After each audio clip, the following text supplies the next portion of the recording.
মা সালাকাকুম ফি সাকার, আজকে কি কারণে তোমরা সাকার নামক জাহান্নামের মধ্যে নিপতিত আছো?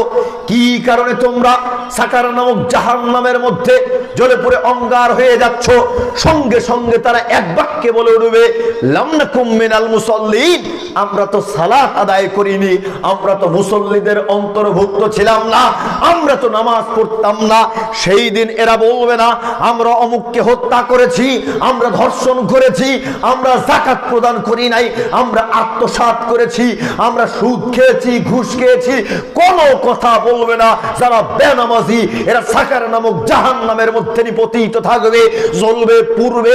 যখন তাদেরকে জিজ্ঞেস করা হবে কেন তোমরা সাকার নামক জাহান্নামের মধ্যে নিপতিত, সঙ্গে সঙ্গে তারা এক বাক্যে বলে উঠবে, আমরা তো মুসল্লিদের অন্তর্ভুক্ত ছিলাম না, আমরা তো নামাজ আদায় করতাম না। যারা বেনামাজি, যারা বেনামাজি